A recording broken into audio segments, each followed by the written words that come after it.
Welcome to the Conduit Deeper podcast, a podcast that takes a deep dive into the details that surround our current sermon series, from current events to fascinating finds to conversations that take us deeper into the Word.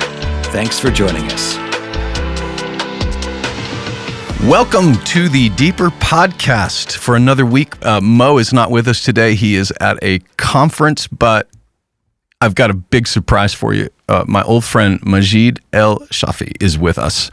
And as we go into today, before I go any further, if you've not hit the subscribe button, if you've not hit the like button, the little thingies that you got to hit, whatever those things are, your kids will tell you what they are.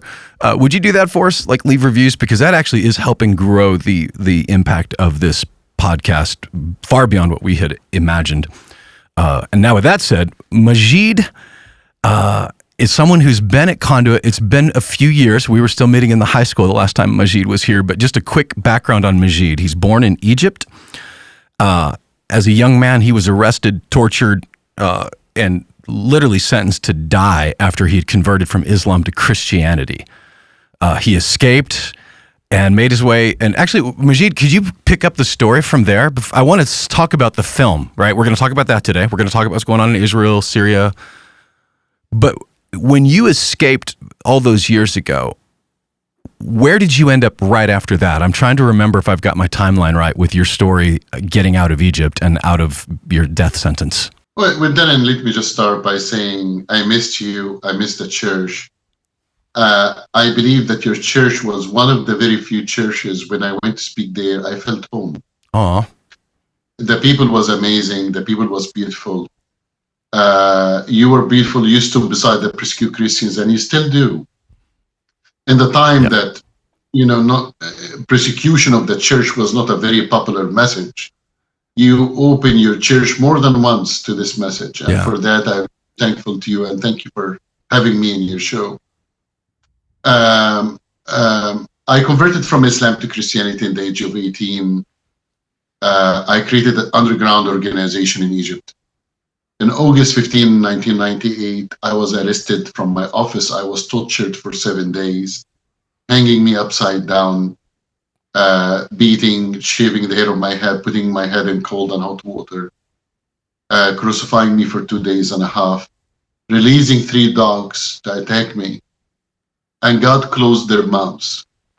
And everybody around me didn't understand why the dogs did not attack me. So they brought another 3 dogs, and the middle dog took a step forward and he licked my face. The people that are watching the show right now, they think miracles only happen in the old days, in the Bible days. He is the same God yesterday, today, and forevermore. There is miracles happens every day in our life. You are a miracle. The fact that we are breathing is a miracle. Every bird on every tree is a miracle. Every fish in every ocean is a miracle. There is miracles happen every day. And you getting licked by an attack dog that's amazing, right? Like that's, God absolutely had a plan to get you out of there. I was testifying in front of the Congress at some point, and one of the congressmen, after I finished my testimony, I will not say from which political party. He was a Democrat, but anyway. And he came and he said, "Reverend, I'm not a believer. I don't believe in God. I don't believe that God exists, and I don't believe in miracles. But I'm just looking for a logical explanation why the dogs did not attack you." So I told him, "Congressman, first of all, just to make it clear, the fact that you don't believe in God or you believe in God or miracle, that's your problem, that's not mine. The question that you have to ask yourself, Congressman, if I died and I was right, I was right. If I died and I was wrong in my belief in God, there is nothing to lose if God does not exist. But if you died and you was wrong, you are screwed." This is number one. And I used another, but I cannot use it in the broadcast. But anyway. You can use it. With our broadcast, you can say that. I promise way worse has been said. I told him, "You want a logical explanation why the dogs did not attack me?" I told him I would give you a logical explanation. I told him this dog's been trained to listen to their master, but there's no higher master than Jesus Christ. And this is your logical explanation, and I left. Wow. The truth here is, after that, I was in a hospital for 3 months. I received the death penalty. I was able to escape. I'm telling you a very long story short. Yeah. I was able to steal a jet ski. Went to the borders between Egypt and Israel. Many people who listening to us say, but you're reverend, you're a man of God, how could you steal a jet ski? I stole the jet ski, sue me. I don't care. And the jet ski was not very complicated. All what you have to do, the wires, no, I'm not telling you. So I crossed the border to Israel, and through Amnesty International and United Nations, I was located in Canada. That's when I started One Free World International to fight for the persecuted Christians everywhere in the world and to save people that used to be in the same position like myself. And for the last 25 plus years, you have been in the hardest parts of the world. When ISIS was on the rise, you were in the middle of that. When Al-Qaeda was on the rise, you were in the middle of that. Fighting on behalf, I might add, not just Christians, but all faiths was something. You and I are both believers. We're both followers of Jesus. But you, in those other situations, have been very vocal, specifically about radical Islam and Islam in general, and how they have persecuted all faiths besides Islam. But you end up in Israel. Did they welcome you into Israel? Like, I'm curious, if an Egyptian rolls up on a jet ski, how does that go? I'm assuming you're not getting a hug when you get on shore. You get a lot of kosher food. I can tell you that. Yeah, a lot of unleavened. Until they investigate my story, until United Nations investigate my story, I was put in the Israeli prison for 1 year, 3 months, 15 days, 12 hours, 24 minutes. And during this time, I learned the Hebrew language. And before I leave the prison, 2 officers and 1 criminal Israeli Jew came to the Lord before I leave the prison. Wow. Which prison were you in? Beersheba. Yep. Beersheba prison, section 3. Okay. And the officer, his name was Maimon. I will never forget. The truth here is they can put your body in the prison, but your soul will always be free. Yeah. I had a joy in the prison more than the guard. And that's why the guard came to me. Mm-hmm. The jail guard, and said, how come you're so happy and I'm miserable? I told him, because I'm free, but you are in prison. He said, tell me about your Lord. And that's when I told him about Jesus. The truth here is you touch on a very important part, which is helping others, not just the Christians. That's who we are. This is the heart of Christ. Yeah. The Bible says faith without action is a dead faith. And many people that we rescued, we did not force the Bible on them. We did not force the gospel on them, but they saw it through our action, and they came to the Lord in their own. But there is one major difference between Islam and Christianity. We have to understand that, and I understand that we don't need to be politically correct in this show, or any show, quite honestly. But in reality, there is around 300 to 400 difference between Islam and Christianity. But there is one difference that I would like to mention right now. Mm-hmm. In every religion, Darren, Islam or not Islam, in every religion, the king also will send his people to die for him. But in Christianity, the king came to die for his own. Yeah. Only in Christianity. Only in Christianity. Yeah. Yeah, Islam is your body broken for me, Muhammad, but Christianity is my body, Jesus, broken for you. Let me ask this question, and this will get us into, because I want to talk about this film that you are releasing, Dying to Live. It's a documentary. If you go to dyingtolive.com, you can see the trailer. We're going to actually play the trailer here in this clip.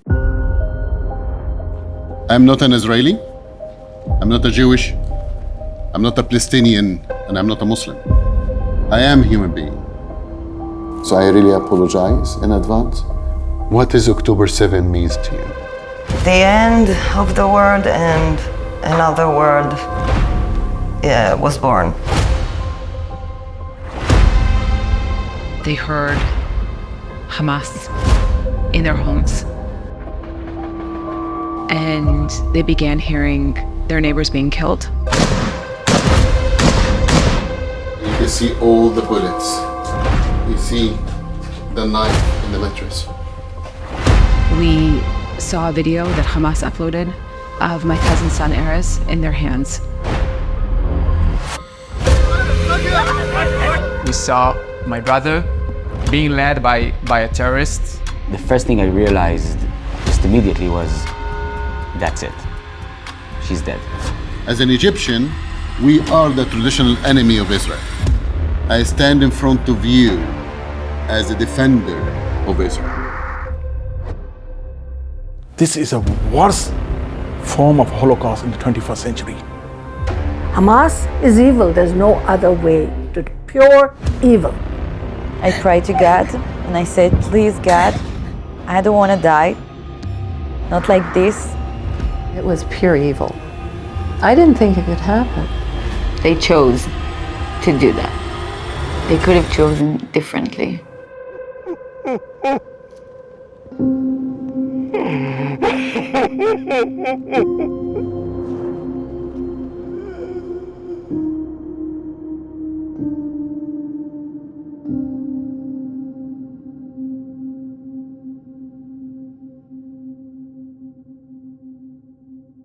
My question, Majeed, how does a Egyptian, even a follower of Christ from Egypt, how do you find yourself in a position where you are one of the very few voices that seems to see the logic in not supporting Hamas, not supporting Palestinian organization or all the other terrorist organizations? How did that transition happen? How is it possible that an Egyptian who was held in an Israeli prison is somehow pro-Israel in this situation? Christ. The simple answer is Christ. If the Jews and the Muslims really truly want peace, they just have to know the true Prince of Peace. It is as simple as that. But beside my faith and my belief and how Christ changed my heart from angry, hated Muslim to a loving Christian to the best of my ability anyway, human ability, I can tell you also the facts and the proofs. So you have to understand, and we have to understand that the Israelis did not start this war. They was forced in this war because when October 7 happened, it was really one day of a Holocaust. Hamas entered Israeli territory, killed, massacred, raped, nabbed, children, women, elderly, men. They didn't care. And if they have more chance, they will continue doing more. And this is the same evil. This ideology doesn't matter what the name of the organization.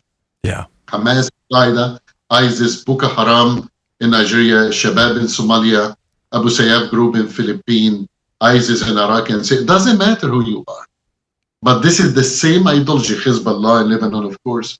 You know, all Houthis in Yemen, that Israel, that United States engaged right now in direct war with them.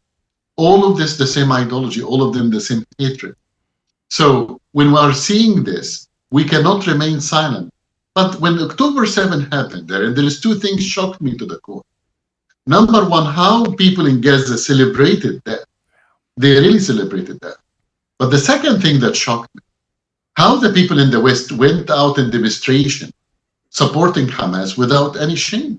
We saw the rise of the anti-Semitism in our schools, in our academic, in our universities, in our streets, in our TV, in our media. How come? How come? And these people that went out in demonstration, they have to ask themselves one simple question. Where have you saying that you are demonstrating for social justice and for justice in general? Now, my question to you, where have you been when Iran was killing their own people? Because a woman just showed a little bit hair under her hijab. Where have you been when Bashar al-Assad was killing his own people?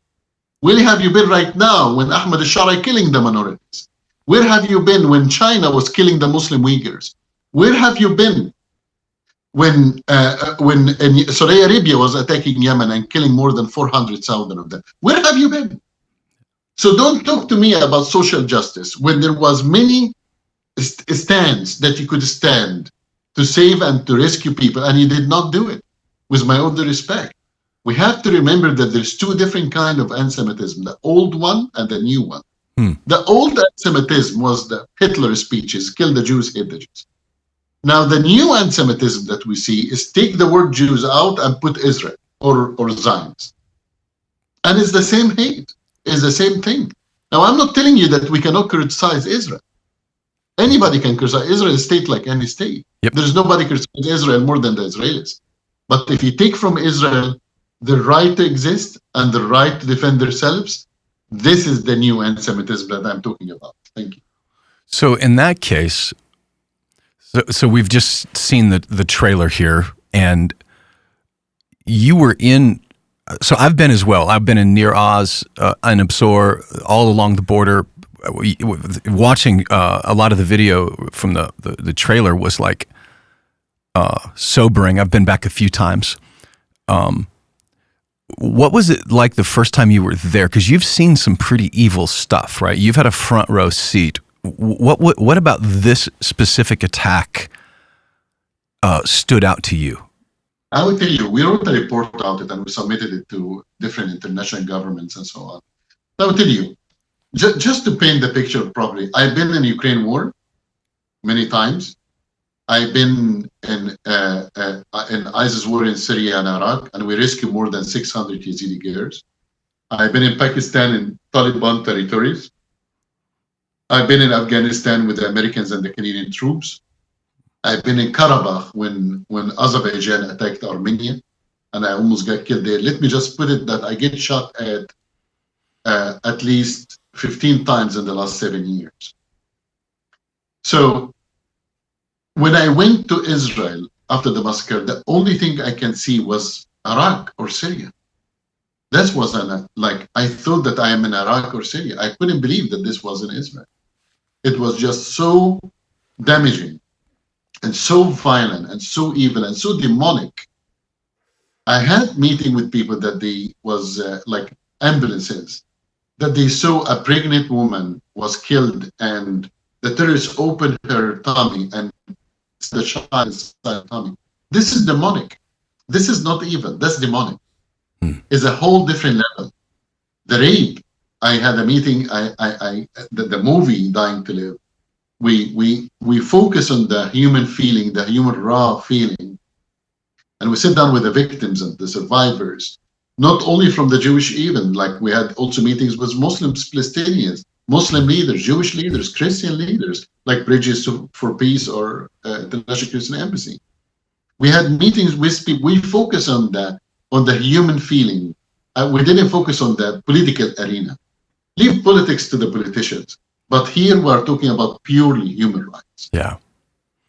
So I want to ask you a question that I wouldn't have even dreamed of asking even couple of years ago. So question, Tucker Carlson, Candace Owens, Joe Rogan, listening to them talk these days about Israel, it's almost like these are very smart people. How is it possible that again, we can criticize states, and I don't have a problem with that. I've got plenty of opinions about Netanyahu and the way that he shut the country down for vaccines. I've got plenty of opinions. But it's like they are completely unwilling to address the evil of Hamas. What are your thoughts watching this stuff, and what would you say if you're sitting in front of like a Tucker Carlson right now? What would you say? I would tell him, I will join with him in asking for free Gaza. I will join him. I will join all of these people right now, right here. I will join you. I will not even criticize you. Let's ask for free Gaza. But let's free Gaza from Hamas.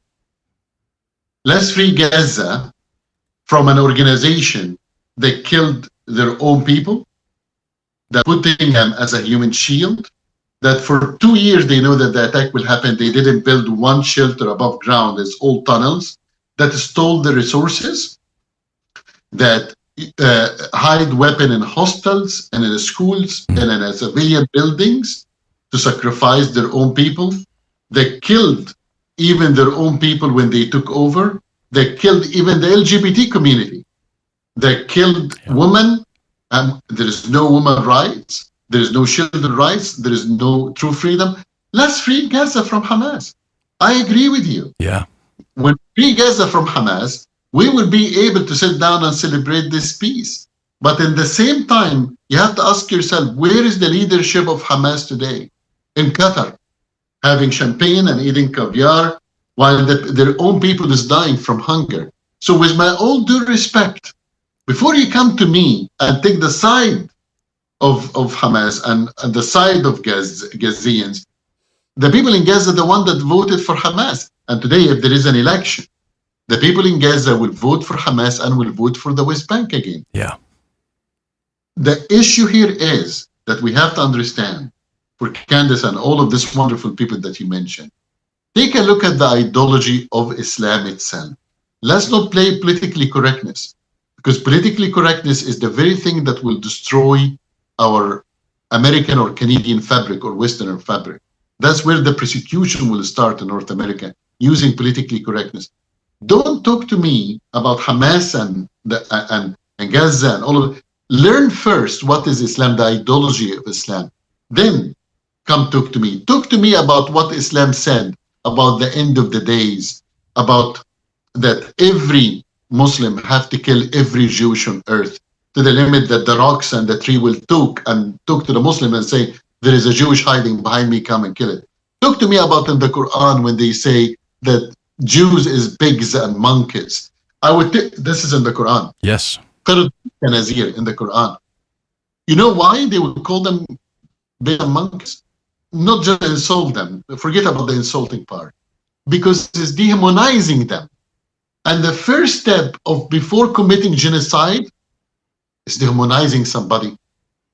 The same thing when they did that with the Armenians, when they called them cockroaches. They called them with a tail. They dehumanize them. It's easier to kill them. So before you come to me with all of this, educate yourself about Islam, educate yourself about their ideology, then come debate me. Yeah, when you look at the teachings of Jesus, thank you for that. When you look at the teachings of Jesus, there are many, in fact, many of my Jewish friends, many of my Muslim friends would say, oh, but the Crusades, this and that. But I can't go to the teachings of Jesus and justify any type of that type of behavior. I can go to the Quran and justify it to the point where if you're not participating in what Hamas is, you're not a good Muslim, according to the Quran. Like if you're following the teachings of Muhammad, you are anti-Semitic, you are anti-Christian. And there seems to be a gigantic lack of awareness, knowledge. Like I'm okay. I'm very, especially after the last 5 years, the best antidote for disinformation, whatever, is better information, not censorship. So Tucker Carlson can say whatever he wants. But it's maddening to me that these brilliant people, even hearing what we need to negotiate with the Palestinians, negotiate with who? Sinwar? Abbas? Like who are we negotiating with? They can't even agree. The idea of a two-state solution right now is wild because technically Palestinians are a two-state. The West Bank and Gaza, Hamas, they don't get along. So you can negotiate all day long with Abbas in West Bank, and he doesn't speak for Hamas. And it's again politically correct. We don't do that around here. At the core of it all, whether it is in West Africa, Pakistan, at the core of it all is an Islamic belief that is not Christian. It is anti-Christ in place of Christ, that has bled over into the geopolitical, into the persecution. And I don't know, like I've again, for the most part, you hear something Tucker Carlson would say, and I agree with 99%. So I went back down. Okay, am I missing something? But I've been there. I've seen, I've had a front row seat to, just like you have, to the death cult of Islam and what it has done to people, not just in Israel, but all around the world. And I don't know. I wish guys like Rogan would give you a platform for this, because they've not given the other side of the story. Let me ask this question for the time we've got here. So Israel, you just releasing this documentary.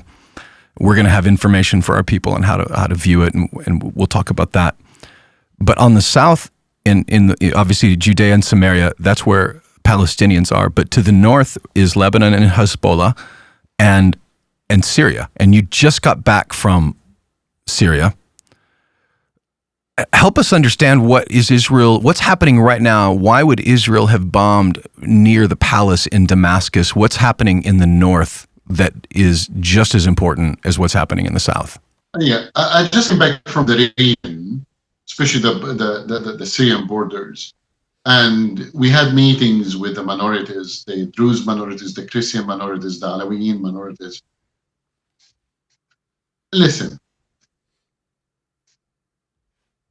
Ahmad al-Shara or Muhammad al-Gulani is ISIS.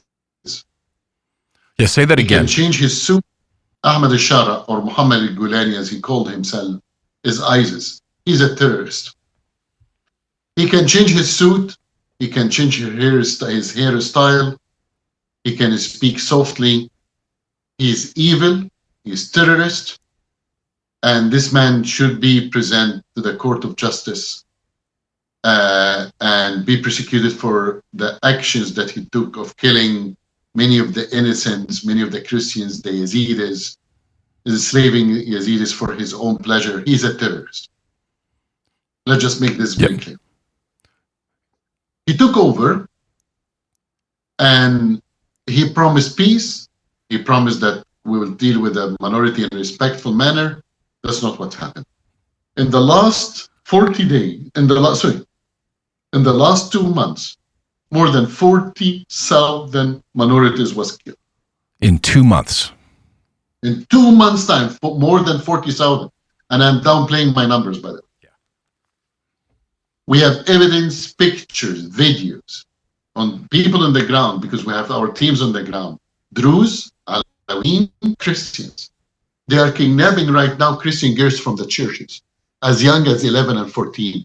Do not dare, nobody come and dare to tell me that the Syrian government, the new Syrian government, is a peaceful government. And I'm very disappointed that the United States dropped the 10 million pound on his head. And now that we are in the European Union did the same thing. And the European Union and the United States in negotiation with Ahmad al-Shara right now. What are you negotiating about? About a killer? About a man that had 2 sex slaves from the Yazidis right now, as me and you talking right now. A man that made the order to kill the Christians and the Alawiyin and the Druze. And people came from his government. They said, oh, we didn't know. We didn't know about this attacks. It's one of the two things. Or he gave the order, which he did, and he massacred, and repeating again what ISIS was doing in Iraq and Syria. Or if he didn't, then he doesn't have control over his country. Then he's not a president. So either way, Ahmad al-Shara loses. Either way, the president of Syria loses. Or you give an order or you have no control. Either way, you are a criminal. Either way, you have no control. The issue here that we have to wake up, we are about to start a new genocide. This people is about to start a new genocide, and we have to stop it. And the one vehicle that is standing right now on the ground in Syria is One Free World International. And with the major people and amazing people on the ground and amazing people that God sending us in our life, we will stand. And yesterday I was having conversation with the State Department, and I warned them, and I would give them the evidence in order to use it with the negotiating. But we have to understand one simple thing. Syria about to have another genocide against the Christians, the Druze, and the Alawiyin. And if we do not wake up now, we will witness a major, major genocide. And as you have pointed out, nobody in the streets protesting that at Columbia University, nobody at Harvard University saying a word about it. I can't think of a single person on the left in our country saying anything about it. But the fact is, this is a guy that he might have put on a suit and tie, but he's covering up a murderous past. He's just a very well-dressed murderer who is now in charge of Syria on some level, which it does affect obviously Israel because they share a northern border in the Golan Heights. So seeing even how Israel has pressed into even over Mount Hermon, which is this wild thought that they're building installations there now, which was previously untouched. But inside of Syria alone, with what you're saying, again, nobody's, to my knowledge, I've not heard anybody talking about this, especially in legacy media. But the tens of thousands that have already been murdered will turn into hundreds of thousands if this guy is left unchecked, which also then bleeds into the national security situation for Israel, because suddenly on their northern border is a very well outspoken terrorist in control of an army, side by side with Hezbollah on the other side. What's happening inside with your team specifically on the ground right now with One Free World, inside Syria specifically? We are in the process, and I will not be able to release more information about that. Mm-hmm. In Iraq, when we was fighting ISIS in Iraq and Syria, we did a rescue mission, and we was able to rescue more than 600 Yazidi girls from the hand of slavery. Is bankrupted our organization and maxed my personal credit cards, remortgage our home. We, at the time, we have, may she rest in peace, and Richie Prude, our communication director, that gave everything to rescue these girls. And we are about to start the same thing. We're about to start a rescue mission to get the minority out to the best of our ability. I will not be able to discuss more details on air. Yeah, I understand. But we are starting right now. There is no way around it. I remember over the years, one of the things that you guys have done so well is that rescuing people and getting them out, getting them to, not just getting them out of captivity, but out of the country and into safe places around the world, which is something that's near and dear to our heart as a church, as a mission organization. When you see the future right now, well, actually, let me switch gears real quick, because I'm scheduled to be in Pakistan on Monday. I know you've got a team inside Pakistan. That's great. Can you shed some light on what's happening right now, specifically inside Pakistan, the India border, Kashmir region, the war that may be breaking out between those two countries? Listen, Pakistan is a country that have a lot of terrorism, Taliban. There is at least 8 or 9 tribes of Taliban on the border with Afghanistan. And the Pakistani intelligence know that, and the Pakistani army knows that, and they are very corrupted. Kashmir is one of the regions that there is a conflict between them and India, and is divided between the Indians and the Pakistanis. What's happened that the Pakistani militants, with the support of the Pakistani government, attacked and killed Indian tourists that was visiting them. In response, Prime Minister Modi ordered to attack Pakistan as we see it right now. You have to understand that there is a bigger picture here, and the bigger picture, India is supported by the West, because it's the only country that can be used in any military conflict with China, while Pakistan is supported by China directly, because they know the danger of India. So my fear here is that this can escalate very quickly, to full-scale war between Pakistan and India. India is much stronger militarily, but both of them have nuclear weapons. Yeah.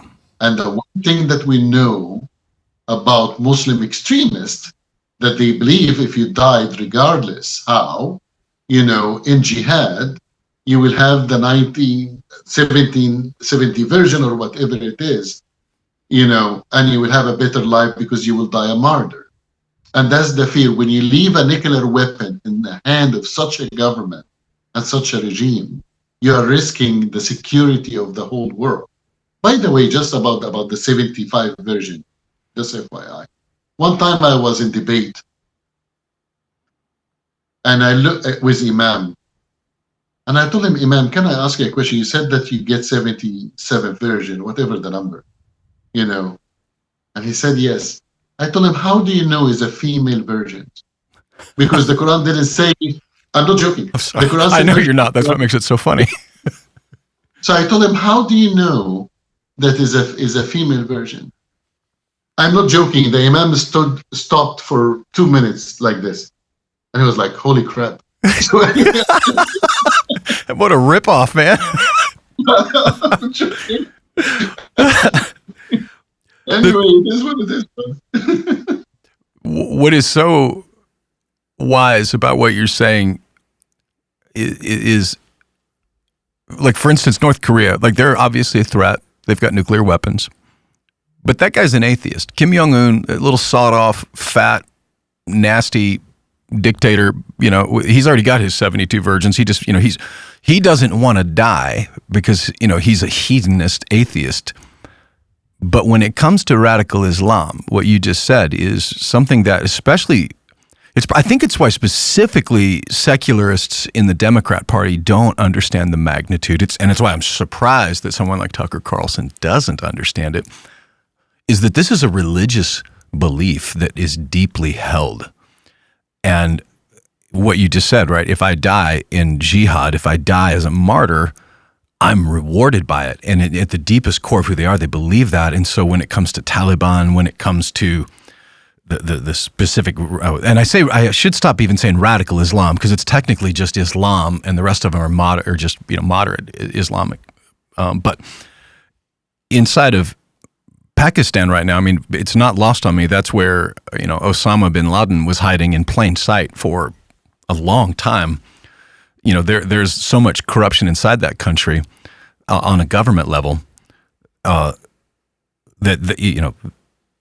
it's like the old saying of a tiger by the tail, right? You're in charge until the tiger says you're not. And these radical Islamic guys they're in charge no matter what the government would want to say. Back to Israel, back to your film. What is the goal of telling these stories, and who needs to see this the most? We need to see this the most. The movie had 3 targets. To show it in Israel, and we had a great success in Israel because we want to tell the Jewish people that they are not alone. And we want to tell the world that we don't hate the people from Gaza. Never. Me and you right now, as we are standing, and we are supporting Israel, but I don't think that me and you ever will wish one child from Gaza to be killed. No. None of it. We love both sides because Christ loved everybody.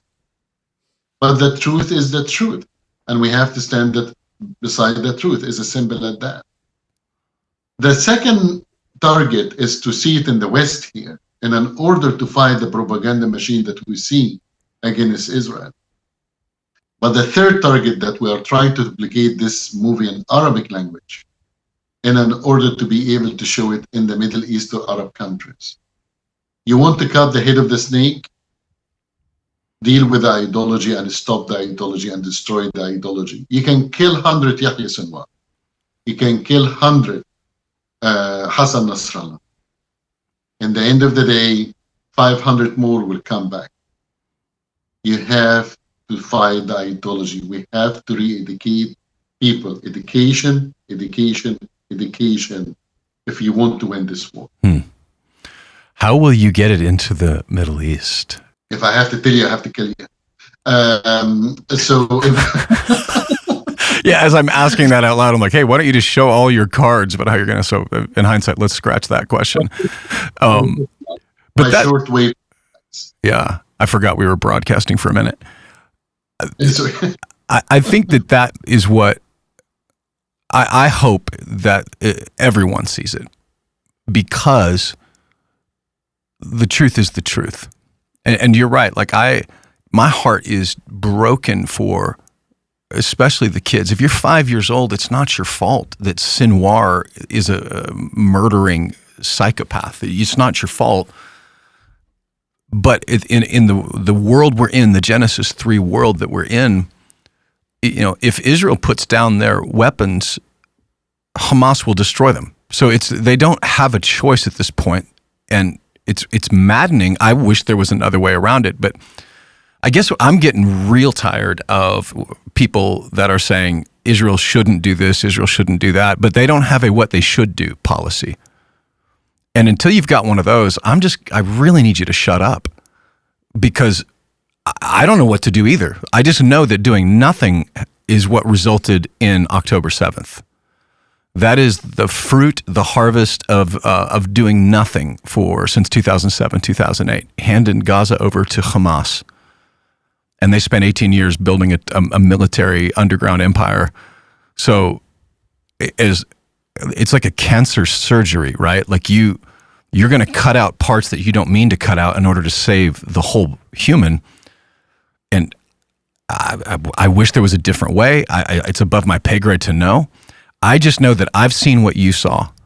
I saw demonic violence. I saw the looks on the faces of my Israeli friends who live on the border, who had been driving people from Gaza to their doctor's appointments, had been going in daily to do humanitarian missions, and then seeing some of the very people that they helped had been in their kibbutzim, like drawing maps. Like they I don't know if this has been made public yet, but they found maps of each of these kibbutzim with the houses of here's where the security guy lives. And here, these guys went in fully knowing. So they had been doing reconnaissance work while they were being treated kindly by the Israelis. So I've seen the look on their faces of what we thought if we were just nice, they would give up. But the ideology of Islam is what they didn't understand.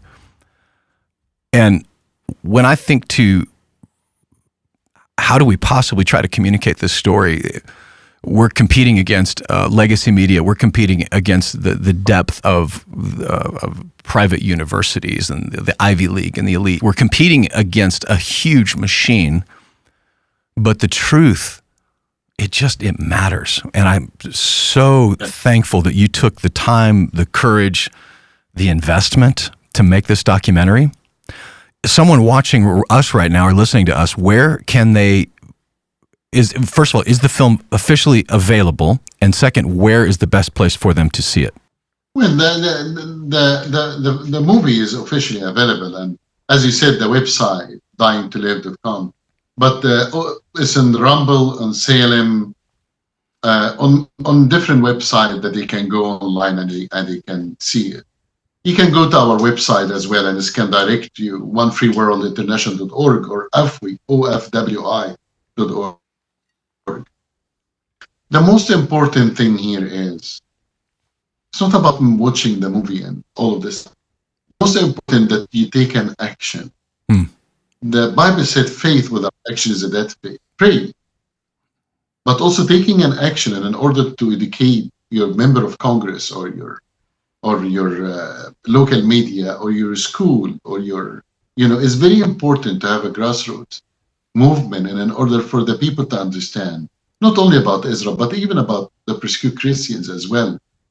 How many people know that One Free World International also we helped in Gaza by 22 tons of rice with a partnership with Pastor Devlin, one of the American pastors. We entered Gaza with 22 tons of rice for the people in Gaza and for the churches, and the churches to distribute it, fairly. So we don't hate. We will never hate. But when you come to me and you tell me that what's happening in Gaza is a genocide, I am sorry, it's a lie. Number one, they say, well, it's 51 people was killed. Well, let's just be... even one person is killed is bad.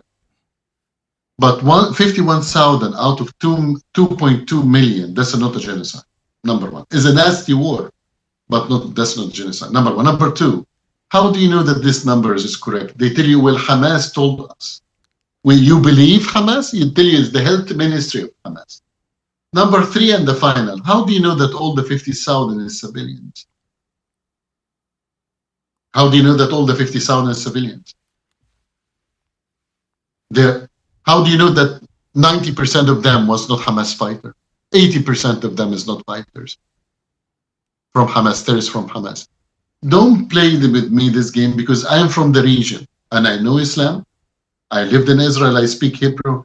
I'm not Israeli Jewish, and I'm not Muslim Palestinian. I'm a Christian Egyptian, Canadian, and I'm very proud to be Christian. That's my true nationality. And I am telling you the truth here right now. If you found an Egyptian making a movie to support Israel, that's because it's the truth. We are the traditional enemy for Israel. From the time of Pharaoh, the time of Yom Kippur War. Only Christ is the true Prince of Peace. Yeah. You want peace? Believe in the Prince of Peace. Yeah. One of the things that I really felt God's hand with us as a church, I've been leading tours to Israel for a while, but I'd only viewed it as a place to connect with the Bible. And it's beautiful for that, by the way. It's probably my favorite country on earth just because the Bible comes alive. But it was after October 7th that I realized how many Jewish friends I had that I didn't really, we'd never talked about the gospel. They'd viewed me as a customer. I viewed them as a vendor, and we were friends. But they have been so mystified that the one group of people that they thought would hate them, that they were taught hated them, evangelical Christians, are the one group of people that are standing with them right now. Like, it's been a really beautiful time for Christians here and Jewish people to come together for the truth. Something that was really beautiful for me, Majeed, was the place that we have set up shop, so to speak, is a little kibbutz called Enabzor. It's right on the border. It was actually one of the kibbutzim that actually repelled the attack. Our friend Iftach Gepner and his brother, he was shot, but they managed to get the gate closed. So their kibbutz was largely spared. So it's become like this forward operating base, so to speak, for the work down there. But my friend Uri, while I was in Israel, we get to the place where the little the kibbutz is, and he points to this little hill over there and says, that is where we believe David and his mighty men staged the attack, all right, on the Amalekites. But the people that were left behind, that guarded the weapons and the goods and the supplies, that all happened, they believe, right there. And then he said this, as a Jewish man with tears streaming down his eyes, he said, and in Hebrew, the word ebsor means gospel. And he said, I don't know what, when I was in your church, I heard you say that word a lot, gospel, and I'm thinking that's the name of my town, and I have to tell Darren, but I have to wait till he comes here because I don't know why that means so much to you. And it was a amazing conversation standing there that Jewish people, it all is going to come back to gospel, absor. Like that's what it's coming down to. We'll continue to rescue just like you will. Like we're going to continue to fight for the peace and the safety of our friends there, and keep preaching the gospel, because the ideology, like you said, you cannot bomb an ideology out of somebody. They just create more of them, but you can gospel it out. And we as a church have doubled down on that. One of my dear friends, Fuad Masri, his organization is called Crescent Project. He's from Beirut, but he lives in Tennessee now, reaching Muslims and training Christians to reach Muslims in America and around the world. We're doubling down there while we're doubling down on continuing to rescue families out of slavery, continuing to fight against the jihadists in the Middle East. And I know you are too. And last question as we start to kind of wrap up here, what's next for you? Like I think you're back in Toronto right now, but what's next for you, and how can we be praying for you? One, and how can we support you? Number two. The next for me is the situation in Syria. Stopping the genocide is my priority. Rescuing the Christians, getting them out of Syria. Druze, Alaween, doesn't matter which minority is, rescuing this woman from slavery and gang rape and sex slavery is my priority.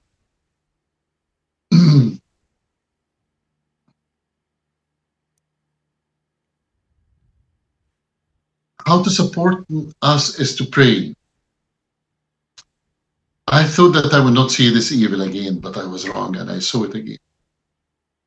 So I thought what I saw in Syria, hearing eyes will not be repeated, but I did. And it shocked me to the core and broke my heart. One time we rescued a 9-year-old girl with her mom. It was 14 girls, but one of them was the 9 years old. And they used to rape her 20 times a day. And when we was facilitating their story, her mom said, no male can get closer to my daughter because every time you get close to her, she will scream. She's 9 years old. And as I'm hearing their stories, I couldn't breathe then. I couldn't breathe, so I had to step outside just to breathe a little bit and come back from the back of the story. And when I went back again to them, these 14 girls, I went down on my knees and I said, would you forgive me? And all 14 girls got shocked. I was like, what do you mean? You rescued us. What are you forgiving you about? I said, would you forgive me as a man? Would you forgive me? And as I'm saying this, I felt this little arms around me, hugging me. And it was the 9 years old. All what she needed to hear is, I'm sorry. Start the process of healing. I'm not leaving these people behind. You can visit our website, once again, OFWI.org or onefreeworldinternational.org. You can, of course, make the link there. But really, I would love to come to visit your church again there. And I think given both our ministry and yours going in a very similar direction, it's very few churches that will understand what we're doing and why we're doing. And you're one of them, and I would really like to come and visit it. Well, I know a guy. I can make some calls. We'd love to have you back, Majeed. I mean, we Okay, Maze, I think it's about right, Maze. Yeah, I know a guy. I think that would be amazing. It honestly was. I was embarrassed. Like, wow, I have not had Majeed back in too long. And I blame a lot of it on COVID. It was like this 2-year leap year of life that we were fighting just to keep our doors open. It's because you're brown, Darren. Come on now. It's also because you're brown. No, you have better food than we do. What are you talking about? But we do need to have you back. And for those that are tuning in today, if you just Google One Free World, you'll get to it. dyingtolive.com is the website as well for supporting Majeed financially, also in prayer. And yeah, we'll have you back very soon. Yep. And for those that are tuning in today, thank you. And again, if you get a chance, if you don't get a chance, make a chance. Go hit the little subscribe button. God knows I don't ask much of you people. Just hit the subscribe button so that my guys will get off my back and we can have subscribers.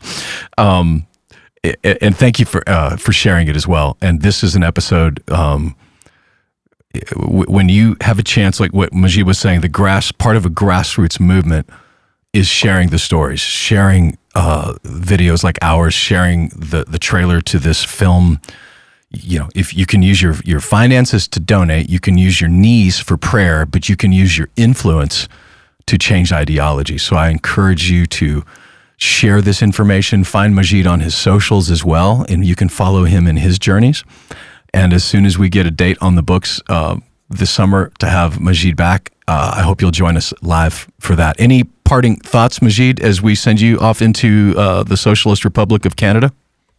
For my final thoughts to everybody listening to this broadcast. I know maybe you hear us and you think it's very dark news, very bad news. I just need to leave you with this final thought. Our enemy have very strong armies, true. We have very strong weapons, it's true. But we have the Lord Almighty, and this is a fact. After every night there is new morning and a new day. After every storm there is sunshine. And every persecution there is victory in Jesus' name. I was in prison. I was tortured. And I have the scars on my body to prove it. And I tell you what I learned this one lesson. They can kill the believers, but they cannot kill the believer of our hearts. They can kill the dreamers, but no one can kill the dream.